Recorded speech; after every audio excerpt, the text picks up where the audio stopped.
Hello students and welcome to LCS class.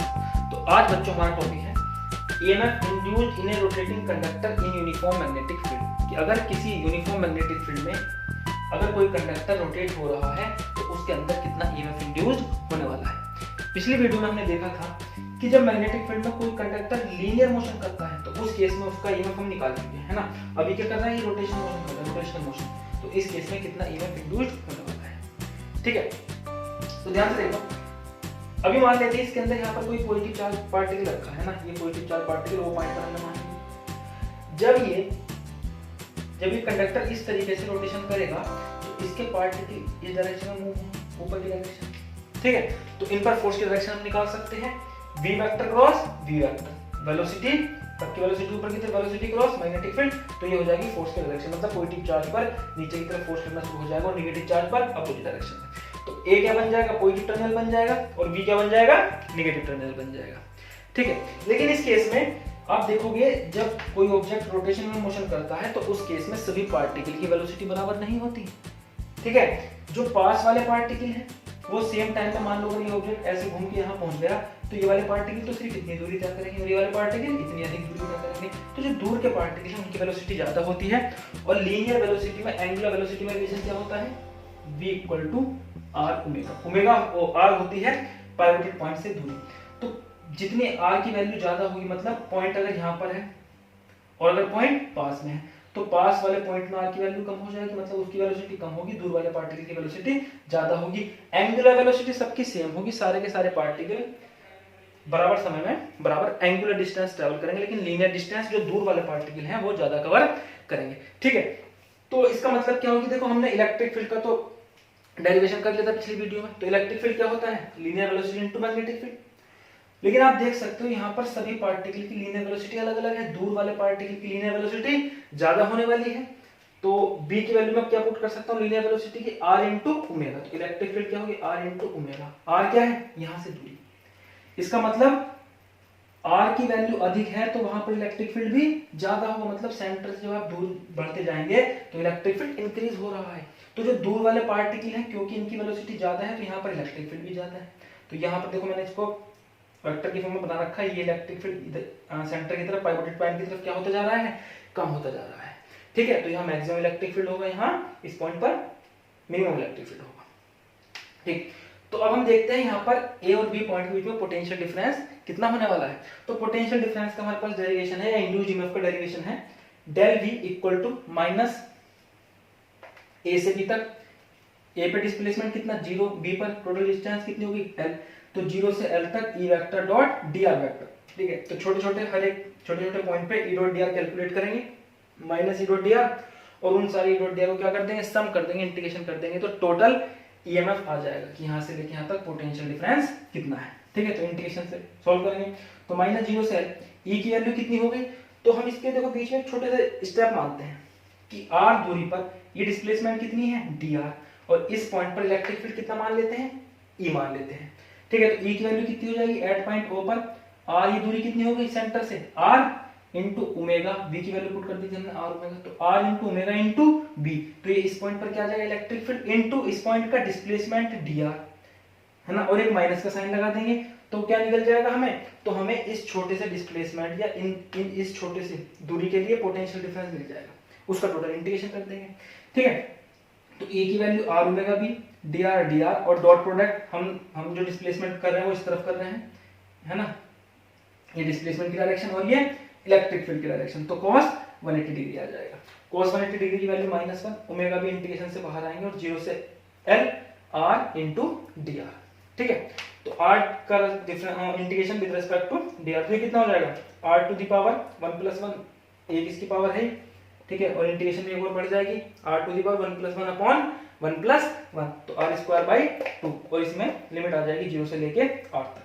तो omega B, r की value यहाँ पर l पुट कर लेंगे, l स्क्वायर अपॉन 2, ठीक है। तो ये हमारे पास क्या आ जाएगा, ये हमारे पास फॉर्मूला आ जाएगा ओमेगा l स्क्वायर b/2, ठीक। तो ओमेगा l स्क्वायर b/2 ये फॉर्मूला हो गया किसका, इन दोनों पॉइंट के बीच में पोटेंशियल डिफरेंस का या इंड्यूस्ड ईएमएफ का। तो अगर हमारे पास कोई कंडक्टर है ठीक है, वो ओमेगा एंगुलर वेलोसिटी से घूम रहा है किसी मैग्नेटिक फील्ड में परपेंडिकुलर, तो उस केस में उसके जो एंड्स होते हैं उनके बीच में पोटेंशियल डिफरेंस कितना डेवलप हो जाता है, omega L square B by 2, ठीक है ना, या B L square omega by 2। और इसकी जो डायरेक्शन होने वाली है पॉजिटिव चार्ज की, तो आप सीधा सीधा कैसे निकाल सकते हो, तो आप फ्लेमिंग का लेफ्ट हैंड रूल या कर्ल रूल का यूज करके आसानी से कैलकुलेट कर सकते हो। अगर मान लो ये ऊपर की तरफ जा रहा है मैग्नेटिक फील्ड, अंदर की तरफ है हमारे वाले केस में, तो ये पॉजिटिव चार्ज की वेलोसिटी इसकी डायरेक्शन में, मैग्नेटिक फील्ड ये क्या आ जाएगी, पॉजिटिव टर्मिनल की डायरेक्शन या पॉजिटिव चार्ज इधर शिफ्ट हो जाएगी, तो ये पॉजिटिव टर्मिनल बन जाएगा, ये नेगेटिव। अगर हमारे पास कोई कंडक्टर है और वो स्पेस में रोटेट हो रहा है, तो उस केस के लिए हम इंड्यूस्ड ईएमएफ इस तरीके से कैलकुलेट करते हैं। नोट करिए इसको जल्दी। यस, तो बच्चों आज एक प्रैक्टिस प्रॉब्लम देखते हैं मोशनल ईएमएफ पर बेस्ड। ठीक, तो देखो, एक conductor of length 1 metre falls freely under gravity from a height of 10 metre. ठीक है, तो एक कंडक्टर है, एक कंडक्टर मान लेते हैं, इसकी लेंथ कितनी है, 1 मीटर की लेंथ है, और इसको हमने इस तरीके से ग्रेविटी में फ्रीली छोड़ दिया, तो ये नीचे की तरफ भागेगा, क्योंकि नीचे की तरफ क्या लगेगा, एक्सीलरेशन ड्यू टू ग्रेविटी लगेगा, तो कंडक्टर नीचे की तरफ चलेगा। ठीक, so that it cuts the line of force of horizontal component of earth magnetic field of 3 into 10 to the power -5 weber per metre square. तो देखो हमें क्या दिया है, अर्थ के मैग्नेटिक फील्ड का हॉरिजॉन्टल कंपोनेंट दिया है, टेंजेंशियल कंपोनेंट। ठीक है, तो मान लीजिए इस लोकेशन पर जो मैग्नेटिक फील्ड का हॉरिजॉन्टल कंपोनेंट है वो इस तरीके से अंदर की तरफ है, बोल्ट के अंदर की तरफ है, तो कंडक्टर इस तरीके से गुजर रहा है नीचे, तो मैग्नेटिक फील्ड लाइंस में और कंडक्टर की वेलोसिटी के बीच में एंगल कितना है, 90 डिग्री का एंगल है। ठीक है, और कंडक्टर की पूरी लेंथ क्या है, वेलोसिटी नीचे की तरफ है, तो इसकी पूरी की पूरी लेंथ क्या है, वेलोसिटी क्या है, परपेंडिकुलर है। तो इस केस के लिए हमने फॉर्मूला ड्राइव कर रखा है मोशनल ईएमएफ के केस में, तो हमारे पास जो फॉर्मूला किसका है, इंड्यूस्ड ईएमएफ का है, तो इंड्यूस्ड ईएमएफ का जो हमारे पास फॉर्मूला है, ठीक है, इंड्यूस्ड ईएमएफ वो कितना था, बी एल इंटू वी। ये क्या हो गया, बी हो गया horizontal component of earth magnetic field, इसको मैं बी एच से लिख रहा हूँ। ठीक है, एल क्या होगा, इसकी लेंथ, और वी क्या हो गई, वेलोसिटी। ठीक, अभी देखो अर्थ के मैग्नेटिक फील्ड का हॉरिजॉन्टल कंपोनेंट हमें दिया हुआ है, तो हमें bh की वैल्यू पता है, इसकी लेंथ भी दी हुई है 1, वेलोसिटी, तो वेलोसिटी हमें कैलकुलेट करनी है। अब देखो इसको 10 मीटर ऊपर से हमने गिराया है, ठीक है, तो नीचे जाते जाते क्योंकि एक्सीलरेशन लगातार नीचे लगता रहेगा, इसकी स्पीड बढ़ती चली जाएगी।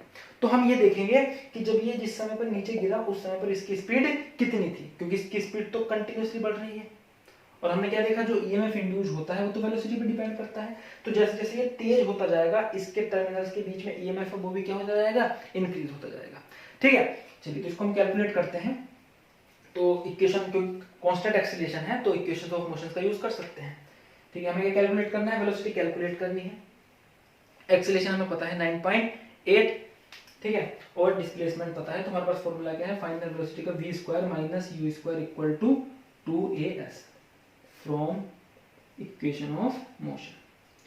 ठीक है, फाइनल वेलोसिटी v स्क्वायर ये कैलकुलेट करना है, माइनस u स्क्वायर कितना हो गया, 0 हो गया, इंटू 2 इंटू 9.8 इंटू s की वैल्यू, डिस्प्लेसमेंट कितना, यहाँ से यहाँ तक कितनी डिस्टेंस है, 10 मीटर। ठीक है, तो ये हो जाएगा v square equal to 2 into 10 से मल्टीप्लाई हो जाएगी, तो ये कितना आ जाएगा, 98। ठीक है, तो v क्या हो जाएगा, अंडर रूट, इसको मैं देखो 92 क्या लिख सकता हूँ, 49 इंटू 2, तो ये आ जाएगा 2 इंटू 2 का स्क्वायर हो जाएगा, इंटू 49 को लिख सकता हूँ 7 का स्क्वायर। ठीक है, इसको सॉल्व करके इस फॉर्म में लिख लेंगे ताकि अंडर रूट को सॉल्व कर सके, और वेलोसिटी कितनी आ गई, 2 इंटू 7 दैट इज 14 मीटर पर सेकेंड। ठीक है, तो सारी क्वांटिटी जो हमें चाहिए क्वेश्चन में, क्वेश्चन को सॉल्व करने के लिए हमने निकाल ली है, ईएमएफ निकालना है, तो निकाल लेते हैं भैया। ईएमएफ इंड्यूस्ड कितना हो जाएगा, BLV। ठीक है, magnetic field horizontal component 3 into 10 to the power -5 weber per metre square. ये तो टेस्ला ही है भाई, वेबर क्या होगी, फ्लक्स की यूनिट अपॉन एरिया की यूनिट। ठीक है, तो ये भी क्या बन गया, flux per unit area magnetic field बन गया, तो टेस्ला ही होगी ऐसा यूनिट, इनटू अब हमें वैल्यू पुट करनी है लेंथ की, लेंथ कितनी दे रखी है 1 मीटर, इनटू वेलोसिटी कितनी हो गई 14। ठीक है, तो ये आ जाएगा आपके पास ईएमएफ बोल्ट में आंसर आ जाएगा। ठीक है, इसको आप सॉल्व कर देंगे, तो होती है कितना हो जाएगा 42 into 10 to the power -5 volt. तो इतना ईएमएफ इंड्यूस हो जाएगा इस कंडक्टर के अक्रॉस जब ये नीचे गिरेगा। ठीक है, जल्दी इसको नोट करिए। ये देखते हैं second practice problem. A wheel with 10 metallic spoke, each 1 meter long, is rotated with a speed of 120 revolution per minute. ठीक है, तो ये हमारे पास एक व्हील है, इसके अंदर 10 स्पोक दे रखे हैं, हर स्पोक की लेंथ कितनी है 1 मीटर, और ये इस डायरेक्शन में ऐसे रोटेट हो रहा है with A speed of 120 revolution पर मिनट, मतलब 1 मिनट में ये 120 चक्कर इस डायरेक्शन में ऐसे लगा रहा है। In a plane normal to the horizontal component of earth magnetic field, तो हमने ये अंदर की तरफ, बोल्ट के अंदर की तरफ क्या मान लिया, अर्थ के मैग्नेटिक फील्ड का नॉर्मल कंपोनेंट, हॉरिजॉन्टल कंपोनेंट, और इसके जो नॉर्मल डायरेक्शन है ये हॉरिजॉन्टल कंपोनेंट हुआ, तो ये इसका कोई नॉर्मल प्लेन हो गया, हॉरिजॉन्टल कंपोनेंट का कोई नॉर्मल प्लेन मान लिया, और इस प्लेन में ये व्हील क्या कर रहा है, रोटेट कर रहा है। ठीक है, तो हॉरिजॉन्टल कंपोनेंट आपको दे रखा है 0.4 gauss, what is the induced EMF between the axle and the rim of the wheel. ठीक है, तो इसके सेंटर पॉइंट को ए मान लिया है और रिम पर एक पॉइंट बी मान लिया है, तो ए और बी के बीच में कितना ईएमएफ इंड्यूस्ड हो जाएगा। अब ध्यान से देखो, इस व्हील के अंदर हमें 10 स्पोक दे रखे हैं, अगर मैं सिर्फ एक स्पोक को देखूं तो ये एक स्पोक मान लेते हैं, तो ये क्या कर रहा है, रोटेशनल मोशन कर रहा है। तो एक स्पोक जब घूमेगा, हमने इसका डेरिवेशन अभी किया है, ठीक है, कि जब कोई कंडक्टर रोटेट होता है मैग्नेटिक फील्ड में, तो उस केस में उसके अंदर जो ईएमएफ इंड्यूस्ड हो जाती है उसका फॉर्मूला हमने ड्राइव कर रखा है। तो फॉर्मूला उसका क्या है हमारे पास, ईएमएफ इंड्यूस्ड का इक्वल टू बी, इसकी length L square omega by 2। तो ये क्या आ जाएगा, एक स्पोक के अक्रॉस इंड्यूस्ड ईएमएफ। पहले इसको जरा कैलकुलेट कर लेते हैं। ठीक है, तो क्वेश्चन में बी हमें दिया हुआ, इसकी लेंथ हमें पता है, ओमेगा की वैल्यू निकालनी है। तो ओमेगा क्या है, एंगुलर वेलोसिटी, ये क्या होता है 2 पाई इंटू फ्रीक्वेंसी। फ्रीक्वेंसी क्या है 120 रिवॉल्यूशन पर मिनट, हमें सही मिनट में चाहिए, तो 120 रिवॉल्यूशन पर सेकंड करेंगे, तो 120 डिवाइड बाय क्या कर देंगे 60 कर देंगे। ठीक है, तो मैं वैल्यू पुट कर रहा हूं 2 इंटू पाई की वैल्यू रख लेना 3.14 इंटू फ्रीक्वेंसी कितनी हो जाएगी 120 रिवॉल्यूशन पर सेकंड, तो मिनट को सेकंड में बदलेंगे तो 60 आ जाएगा, 6 2 जा 12। ठीक है, तो ये आ गया हमारे पास 4 इंटू 3.14 या 4 4 जा 16, 4 1 जा 4 1 5, 4 3 जा 12, तो 12.56 ये हमारे पास क्या आ गई एंगुलर वेलोसिटी। ठीक है, तो एंगुलर वेलोसिटी की यूनिट आ जाएगी रेडियन पर सेकंड। अब हमें इंड्यूस्ड ईएमएफ निकालना है, तो E कितना हो जाएगा, E equal to magnetic field कितना 0.4 इनटू, अच्छा 0.4 ये गोस में, इसको भी टेस्ला में करेंगे 10 टू द पावर -4 से मल्टीप्लाई कर देंगे, इनटू लेंथ का स्क्वायर 1 का स्क्वायर इनटू ओमेगा 12.56 और डिवाइड बाय कितना हो जाएगा, ये डिवाइड हो जाएगा 2, ये 2 से डिवाइड कर दिया। ठीक है, तो 2 से ये कट जाएगा 0.2, मल्टीप्लाई कर देंगे। ठीक है, तो 6 दूनी 12, 5 दूनी 10, एक हासिल, कितना बन गया ये 11 बच गया। ठीक, हासिल लगे 1, 2 दूनी 4, 1 5 हो गया ये, और 2 का ना 2, तो 2 5 1 2, और 2 संख्या के बाद क्या आ जाएगा, ये पॉइंट आ जाएगा 3 के बाद 1 2 1 3 इंटू 10 टू द पावर -4 ये वोल्ट। तो 2.5 इंटू 10 टू द पावर -4 क्या हो गया, ये एक स्पोक के अक्रॉस इंड्यूस्ड ईएमएफ। अब तुम ध्यान से देखो भैया, इसके अक्रॉस कितना इतना वोल्ट बनेगा, दूसरे के अक्रॉस भी इतना वोल्टेज, तीसरे के अक्रॉस भी इतना वोल्टेज, और ये अरेंजमेंट कैसा है पैरेलल में है। ठीक है, अगर मान लो मेरे पास ये 2 वायर है, इसके अक्रॉस पोटेंशियल इसको मान लो 2 वोल्ट पर, इसको 0, इसको 2, इसको 0, तो जब ये पैरेलल में जुड़ते हैं, जब आपने बैटरी का कॉम्बिनेशन पैरेलल में पढ़ा है, तो total induced EMF, total EMF कितना होता है, उतना ही तो होता है। ठीक है, तो उससे फर्क नहीं पड़ता इनकी संख्या कितनी है। जब हमारे पास अगर बैटरी पैरेलली अरेंज होती है तो उसके अक्रॉस ईएमएफ चेंज नहीं होता ना, आपने ये पढ़ा है 3rd चैप्टर में, रिवाइज कर लेना एक बार। ठीक है, तो इस केस में भी स्पोक की जो संख्या है वो क्या है इमैटेरियल है, और ये क्या हो जाएगा, ये हो जाएगा potential difference between point A and B, rim पर, एक्सिल पर और रिम पर पॉइंट के बीच पोटेंशियल डिफरेंस क्या होगा, induced EMF 2.512 into 10 to the power -4 volt. अच्छा, कौन सा टर्मिनल पॉजिटिव कौन सा नेगेटिव, तो ये निकाल सकते हैं। तो किसी भी एक स्पोक को देख लो, ये इस डायरेक्शन में मूव कर रहा है, तो इसके अंदर क्या, अगर मैं पॉजिटिव चार्ज पर देखूं किस डायरेक्शन में फोर्स लगेगा, पॉजिटिव चार्ज की वेलोसिटी क्या होगी, ये होगी मैग्नेटिक फील्ड बोल्ट के अंदर की तरफ होगी, तो नीचे की डायरेक्शन क्या आ गई फोर्स की, तो पॉजिटिव चार्ज पर सेंटर की तरफ फोर्स, तो ए पॉइंट पॉजिटिव टर्मिनल बनेगा, और रिम ये बाहर क्या बन जाएगा नेगेटिव टर्मिनल। ठीक है, नोट करें इसको जल्दी।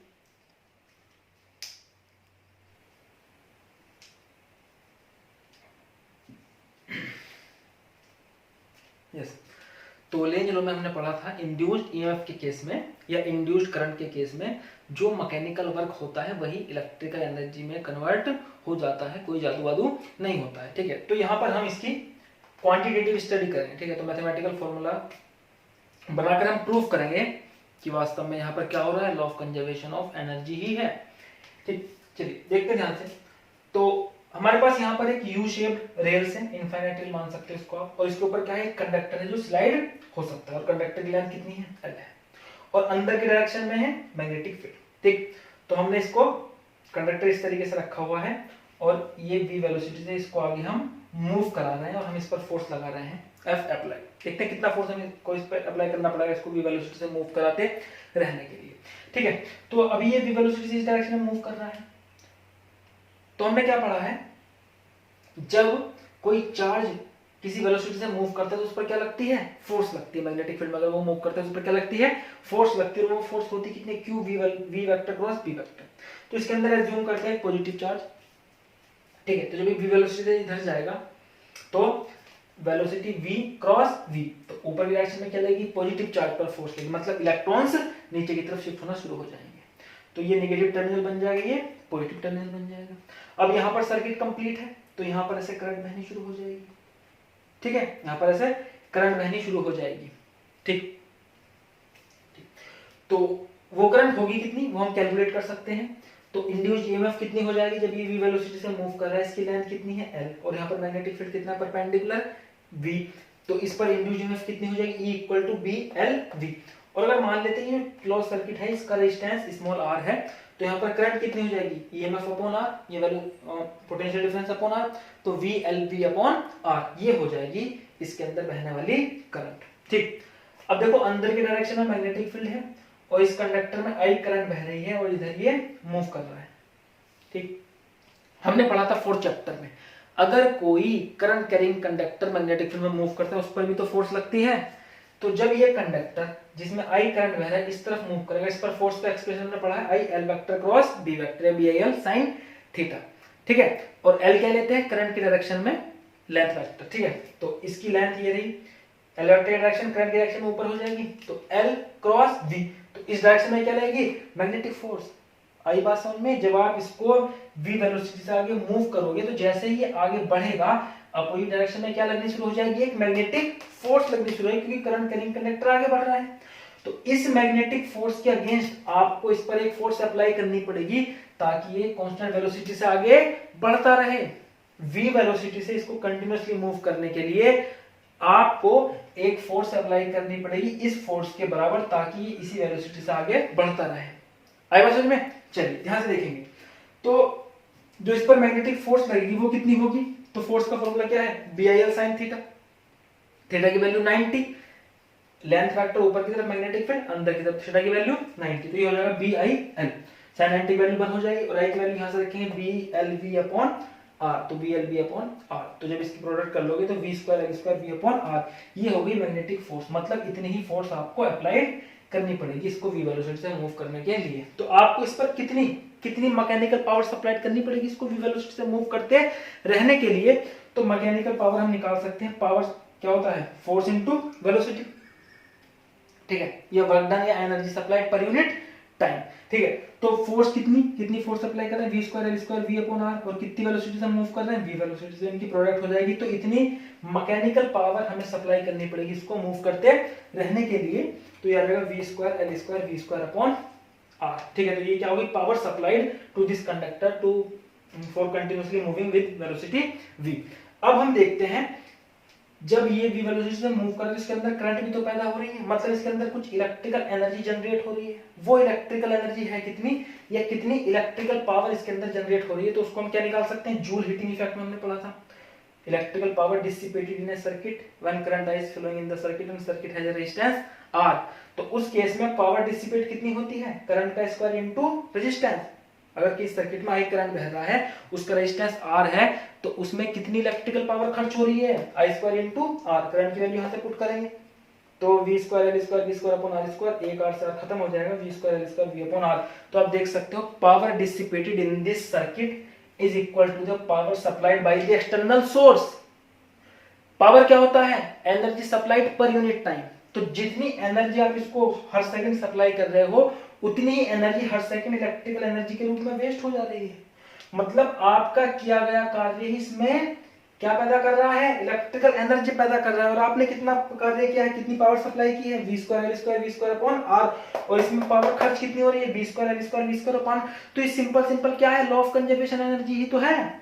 ठीक है, mechanical power supplied is equal to electrical power generated या dissipated, this show the law of conservation of energy. तो यहाँ कोई जादू वादू नहीं हो रहा, जितना कार्य आप इसको मूव करने में करोगे वही कार्य मैग्नेटिक फोर्स के अगेंस्ट जो आप कार्य कर रहे हो वही कार्य क्या हो रहा है, इसमें इलेक्ट्रिकल एनर्जी बनकर दौड़ रहा है। ठीक है, तो ये law of conservation of energy का हुआ क्वांटिटेटिव स्टडी। नोट करिए इसको जल्दी।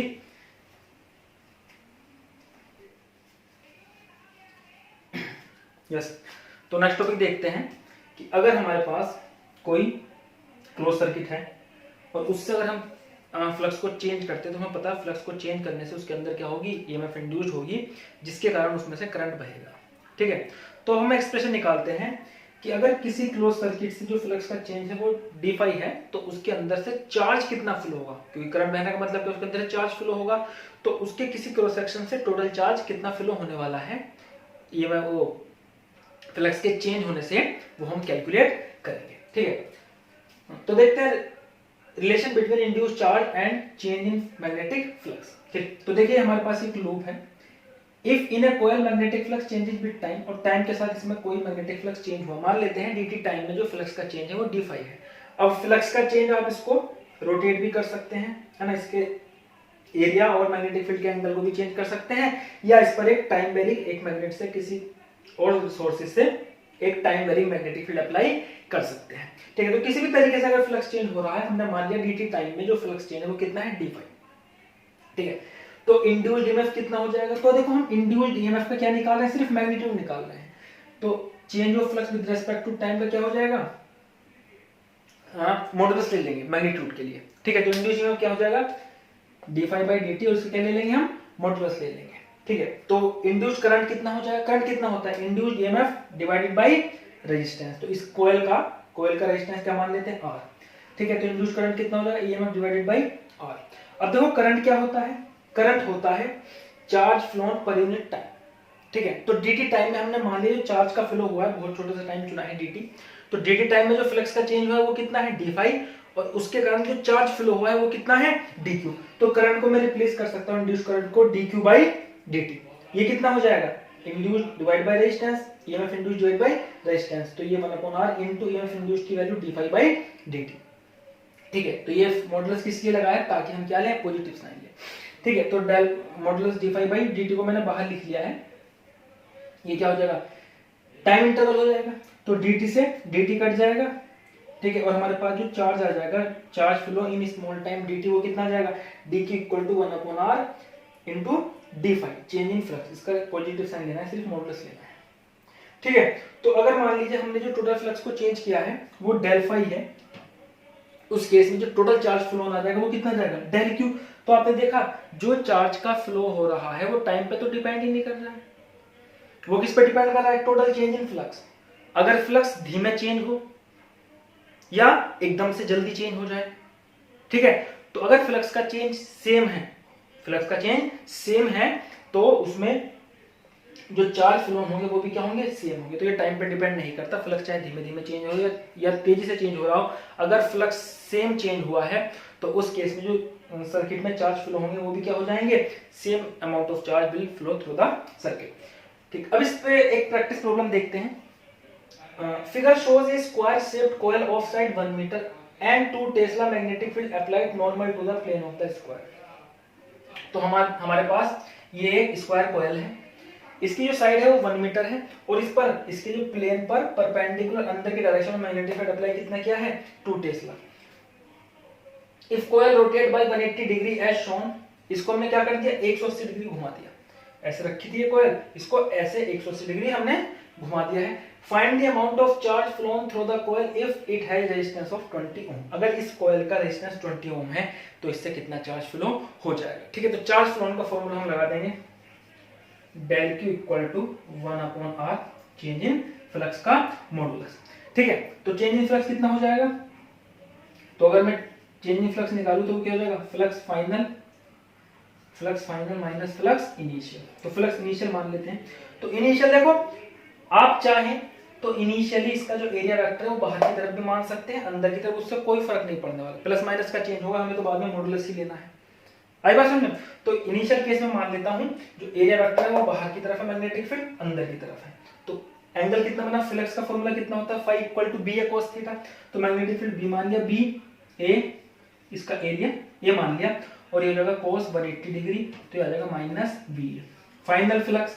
अब जब मैंने देखो पहले इसका एरिया वेक्टर बाहर की तरफ था, मैंने इसको 180 डिग्री घुमा दिया, तो एरिया वेक्टर अब अंदर की तरफ हो गया, तो उस केस में फाइनल फ्लक्स कितना हो जाएगा, बी ए cos 0, तो ये आ जाएगा प्लस के बी ए cos 0 की वैल्यू कितनी हो जाएगी, 1 हो जाएगी, तो चेंज इन फ्लक्स कितना हो जाएगा, change in flux final minus initial B A minus minus B A, तो ये कितना आ गया 2bA। अब ध्यान से देखो, अगर आप इनिशियल केस में एरिया वेक्टर को अंदर की तरफ मान लेते तो ये माइनस 2bA आ जाता, अगेन जब इसका मॉडुलस ले तो फिर प्लस बन जाता।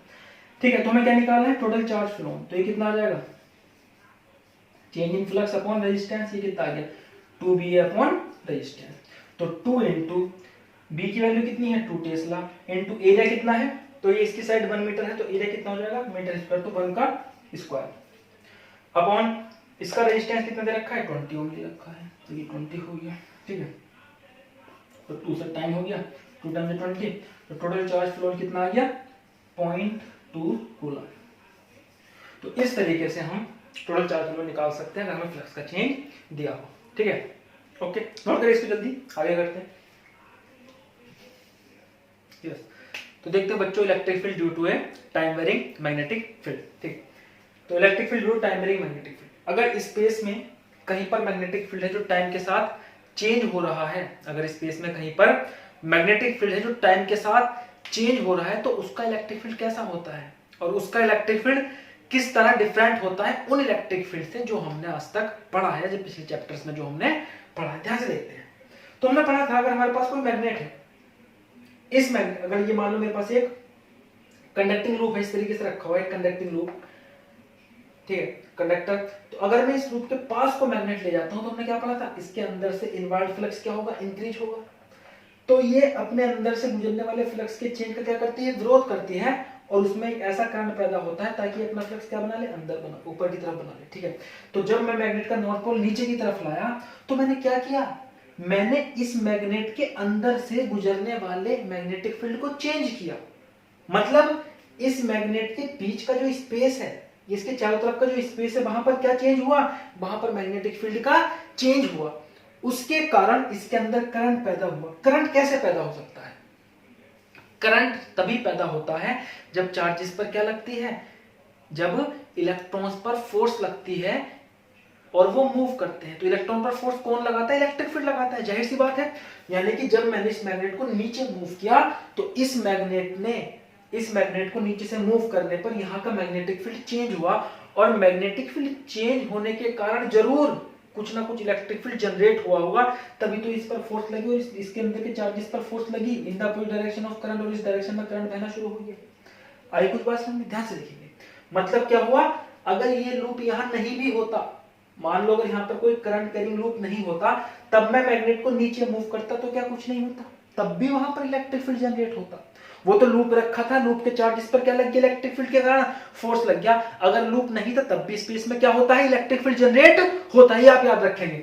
अगर यहाँ पर कोई लूप नहीं होता, मान लीजिए यहाँ पर मेरे पास सिर्फ स्पेस है और मैंने एक प्लेन एज्यूम किया यहाँ पर, तो अगर मैंने इस नॉर्थ साउथ पोल को, नॉर्थ को नीचे की तरफ मूव करूंगा तो यहाँ पर सर्कुलर करली इलेक्ट्रिक फील्ड जनरेट हो जाएगा। आई बात समझ में, आप देख सकते हो ये क्या बनाई है मैंने, इसके लिए इलेक्ट्रिक फील्ड लाइंस बनाई है। मतलब जब मैं, आप ये मान लो खाली स्पेस है, यहाँ पर जब आप किसी मैग्नेट के नॉर्थ पोल को नीचे मूव करते हो तो ऐसे करली इलेक्ट्रिक फील्ड क्या होता है, जनरेट होता है। आपने करली मैग्नेटिक फील्ड तो सुना था, जैसे करंट कैरिंग वायर में ऊपर की तरफ करंट बह रहा है तो उसके चारों तरफ क्या बनता था, करली मैग्नेटिक फील्ड बनता था, है ना, सेंटर ही वायर हो जाता है। इसी तरीके से जब आप मैग्नेट को मूव करते हो तो इसके एक्सिस के चारों तरफ क्या बनता है, एक करली इलेक्ट्रिक फील्ड जनरेट होता है। ये बहुत डिफरेंट है जो इलेक्ट्रिक फील्ड आपने अभी तक पढ़ा था। ठीक है, ध्यान से देखिए, induced electric field by the time varying magnetic field are different from that of electric field by static charge. Static charge के कारण जो आपने इलेक्ट्रिक फील्ड पढ़ा था, ये इलेक्ट्रिक फील्ड उससे बहुत अलग है। क्यों? क्योंकि वो इलेक्ट्रिक फील्ड कंटिन्यूअस नहीं होता था। पॉजिटिव चार्ज पर इलेक्ट्रिक फील्ड क्या होता था, जनरेट हो जाता था, और नेगेटिव चार्ज पर क्या हो जाता था, टर्मिनेट हो जाता था। अगर मेरे पास कोई पॉजिटिव चार्ज है तो उससे आउटवर्ड क्या होता था, इलेक्ट्रिक फील्ड होता था, और वो कहीं किसी नेगेटिव चार्ज पर क्या होता है, टर्मिनेट। तो अगर मेरे पास पॉजिटिव नेगेटिव चार्ज का कॉम्बिनेशन है तो इलेक्ट्रिक फील्ड लाइन पॉजिटिव से शुरू होगी, नेगेटिव पर टर्मिनेट हो जाएंगी, ये कंटिन्यूअस नहीं होती। लेकिन इस केस में क्या हो रहा है, जब आप मैग्नेट को मूव करते हो तो स्पेस में एक कर्ली इलेक्ट्रिक फील्ड पैदा हो जाता है। आई बात समझ में, है ना। आगे देखेंगे, this electric field also exert force equal to QE। ठीक है, तो अगर यहां पर किसी तरीके से मैंने ई इलेक्ट्रिक फील्ड जनरेट कर लिया है तो भले ये इलेक्ट्रिक फील्ड किसी चार्ज से जनरेट नहीं हुआ है, लेकिन अगर मैं इसमें कोई चार्ज रख दूं तो उस पर ऐसे ही फोर्स लगेगी जैसे इस इलेक्ट्रिक फील्ड में लगती है। ठीक है, जो क्या है, टर्मिनेटिंग इलेक्ट्रिक फील्ड है। Electric field line are closed loop and continuous. Electric field line कैसी है, क्लोज्ड है और कंटिन्यूअस है। उनका ना तो ओरिजिन हो रहा है, क्योंकि इलेक्ट्रिक फील्ड का ओरिजिन का जो हमने पहले पढ़ा था, इलेक्ट्रिक फील्ड लाइन ओरिजिनेट कहां से होती है, पॉजिटिव चार्ज से। यहाँ पे स्पेस में कोई चार्ज है ही नहीं, तो ये कंटिन्यूअस इलेक्ट्रिक फील्ड बनता है। ठीक है, और इसके बारे में जानते हैं, इसके नेचर के बारे में देखेंगे। जो टर्मिनेटिंग इलेक्ट्रिक फील्ड ये कोलम्बियन कहलाता है। इसको हम नॉन टर्मिनेटिंग को नॉन कोलम्बियन भी बोलते हैं। ठीक है, क्योंकि कोलम्ब्स ने जो इलेक्ट्रिक फील्ड हमें समझाया था, वहां पर जो हमने चार्जेस पर फोर्सेस के बारे में पढ़ा था, वो क्या किस इलेक्ट्रिक फील्ड के बारे में पढ़ा था, जो चार्जेस से जनरेट हो रहा है, चार्जेस एक दूसरे पर जो फोर्स लगा पा रहे थे इलेक्ट्रिक फील्ड के कारण। ठीक है, तो ये नॉन कोलम्बियन और नॉन टर्मिनेटिंग इलेक्ट्रिक फील्ड कहलाता है। ये कर्ली इलेक्ट्रिक फील्ड होता है। इसका नेचर कंजर्वेटिव होता है, मतलब अगर मेरे पास कोई क्लोज पाथ है इलेक्ट्रिक फील्ड में, अगर कोई मेरे पास क्लोज पाथ है तो इस over the whole close path अगर मैं चेंज इन पोटेंशियल निकालूं, ठीक है, चेंज इन पोटेंशियल निकालो तो चेंज इन पोटेंशियल कितना था, 0। अगर आप कंटिन्यूअसली किसी इलेक्ट्रिक फील्ड में किसी स्टैटिक चार्ज के कारण, पॉजिटिव चार्ज के कारण जो इलेक्ट्रिक फील्ड है, नेगेटिव चार्ज के कारण जो इलेक्ट्रिक फील्ड है, उसमें जब आप क्लोज लूप में मूव करते हैं, ठीक है, तो आप देखते हैं कितना कितना कितना पोटेंशियल चेंज हुआ। तो आप देखते हैं जब अगर आप क्लोज लूप में मूव करते हैं, वापस उसी पॉइंट पर आ जाते हैं, तो टोटल चेंज इन पोटेंशियल कितना था, 0 था। ठीक है, कैसे, जब आप यहां से लेके यहां तक मूव करोगे, ठीक है, E dot dl, E dot dl, E dot dl calculate करते हुए चलोगे, negative E dot dl, potential change का फॉर्मूला लिखा ना आपने, dl into E dot dl, E और इलेक्ट्रिक फील्ड किसी पॉइंट पर इलेक्ट्रिक फील्ड और छोटे से डिस्प्लेसमेंट वेक्टर की क्या dot product with negative sign. ये हमने फॉर्मूला ड्राइव कर रखा है पिछले चैप्टर्स में जब हमने इलेक्ट्रोस्टैटिक्स पढ़ा था। ठीक है, तो आप देखोगे यहां से लेके यहां तक क्या आएगा, पोटेंशियल का चेंज। यहां से लेके यहां तक इलेक्ट्रिक फील्ड की डायरेक्शन में आप जब इधर जाओगे, यहां से लेके यहां तक पोटेंशियल का चेंज नेगेटिव आएगा, यहां से लेके यहां तक पोटेंशियल का चेंज पॉजिटिव आएगा, और जितना नेगेटिव उतना पॉजिटिव आके ओवरऑल चेंज कितना आ जाएगा, 0 आ जाएगा। लेकिन इस केस में देखो, अभी देखो, मान लो मैं मैग्नेट को नॉर्थ पोल को ऐसे मूव कर रहा हूं, तो इलेक्ट्रिक फील्ड लाइन बनेगी। तो मैंने अपने लूप को भी क्या मान लिया, यहाँ पे सर्कुलर मान लिया। तो इस पॉइंट पर इलेक्ट्रिक फील्ड टेंजेंशियल, इस पॉइंट पर भी इधर, इस पॉइंट पर भी इधर, तो मैं यहां से मूव करता हूं। ठीक है, चलिए यहां से देख लेते हैं एक छोटा सा स्टेप। देखो ये डीएल है और इलेक्ट्रिक फील्ड लाइन भी है, इसी डायरेक्शन में है, तो इलेक्ट्रिक फील्ड और डिस्प्लेसमेंट के बीच में एंगल कितना बना, 0। इस पॉइंट पर भी ये डिस्प्लेसमेंट, तो इलेक्ट्रिक फील्ड भी तो क्या है, करली है हर पॉइंट पर। तो यहां पर अगर मैं छोटा सा डिस्प्लेसमेंट डीएल चुनता हूं इस डायरेक्शन में, तो इलेक्ट्रिक फील्ड भी इस डायरेक्शन में। तो जब आप यहां से लेके यहां तक क्लोज पाथ चलोगे, डीएल ई डॉट डीएल कैलकुलेट करते हुए चलोगे, तो हर जगह पर एंगल कितना आ रहा है, 0 आ रहा है। ठीक है, तो यहाँ पे मैंने इसको, मुझे यहां से लेके पूरे लूप का क्या निकालना है, पोटेंशियल का चेंज निकालना है। तो मैंने छोटे से यहाँ इस पूरे लूप में एक छोटा सा स्टेप चुना, इस पॉइंट पर electric field dot DL calculate करा, E dot DL with negative sign, और इसको इंटीग्रेट कर दिया ओवर द होल लूप 0 से L। अब ये जो कर्ली इलेक्ट्रिक फील्ड है ये क्या है, यहां से लेके यहां तक मान लेते हैं, हमारे वाले मैग्नेट वाले केस में ये कांस्टेंट है। ठीक है, और थीटा भी हर जगह पर 0 है। यहाँ पर डिस्प्लेसमेंट इस डायरेक्शन में, तो इलेक्ट्रिक फील्ड भी यहाँ पर डिस्प्लेसमेंट इस डायरेक्शन में, इलेक्ट्रिक फील्ड भी इस डायरेक्शन में है, टेंजेंशियल है हर पॉइंट पर। ठीक, तो इलेक्ट्रिक और थीटा की वैल्यू चेंज नहीं हो रही है, थीटा हर जगह पर क्या है, 0। तो cos 0 की वैल्यू कितनी हो जाएगी, 1, और इलेक्ट्रिक फील्ड कांस्टेंट है, इंटीग्रेशन से बाहर आ जाएगा, और पूरी लेंथ का इंटीग्रेशन कितना होगा, टोटल लेंथ L मान लेते हैं। तो हमारे पास क्लोज लूप में मूव करने पर क्या आया, change in potential minus E into L is not equal to 0। आई बात समझ में, तो ये कितना अलग है। हमने तो कंजर्वेटिव नेचर पढ़ा है, क्या पढ़ा है कि भैया ये वाला जो इलेक्ट्रिक फील्ड होता है ये कंजर्वेटिव होता है, इसमें इलेक्ट्रिकल फोर्स के लिए जब क्लोज लूप में बढ़ता है या क्लोज लूप में पोटेंशियल चेंज कितना होता है, 0। तो यहाँ पर क्लोज लूप में पोटेंशियल चेंज 0 नहीं है, मतलब ये इलेक्ट्रिक फील्ड कंजर्वेटिव नहीं था, जो बहुत अलग है। ठीक है, तो potential difference is not defined. इस केस में पोटेंशियल डिफरेंस आप कैलकुलेट नहीं करते, क्योंकि यहाँ पर आप पाथ पाथ को चेंज, क्योंकि तो कंजर्वेटिव इसका नेचर नहीं, अगर आप पाथ को चेंज करते हो तो पोटेंशियल डिफरेंस भी अलग अलग आएगा, तो पोटेंशियल डिफरेंस यहाँ पर डिफाइंड नहीं होता है। आई बात समझ में? ये कैसा है? नॉन कंजर्वेटिव है, क्योंकि इसमें क्लोज लूप में चेंज इन पोटेंशियल जीरो नहीं आ रहा है। इनिशियल फाइनल पोजीशन हमारी चेंज है, लेकिन फिर भी कुछ ना कुछ पोटेंशियल आ रहा है। उसी पॉइंट पर वापस आए हैं हम घूम के, तो पोटेंशियल चेंज कितना होना चाहिए था इस कॉन्सेप्ट के हिसाब से? तो जीरो होना चाहिए था, यहाँ पर जीरो नहीं आ रहा है। ये बहुत इंपॉर्टेंट कॉन्सेप्ट है बच्चों। जब हम 8th चैप्टर पढ़ेंगे तो देखेंगे मैक्सवेल ने इसी कर्ली इलेक्ट्रिक फील्ड का यूज करके हमें लाइट को समझा दिया, जिस लाइट को हम आज तक नहीं समझ पा रहे थे, है ना। 19वीं शताब्दी में आके मैक्सवेल ने उस लाइट के ऊपर से पर्दा हटा दिया और बता दिया वो भी क्या है, इलेक्ट्रोमैग्नेटिक वेव है। और वहां पर भी ऐसा ही कुछ curly electric field, time varying electric field और मैग्नेटिक फील्ड जनरेट होता है और एक वेव चलती है जिसका सेंसेशन हमें क्या है, लाइट दिखाई देती है, जो क्या है, लाइट है। आई बात समझ में? ठीक है, तो इलेक्ट्रोमैग्नेटिक वेव्स के चैप्टर में हम इसको और डिटेल में पढ़ेंगे, नोट करिए इसको।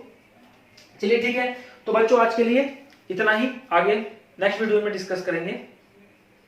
ठीक है, तो मुझे उम्मीद है वीडियो आपको जरूर अच्छी लगी होगी, तो वीडियो को लाइक करिए, हमारे चैनल को सब्सक्राइब करिए और वीडियो को शेयर करिए। धन्यवाद।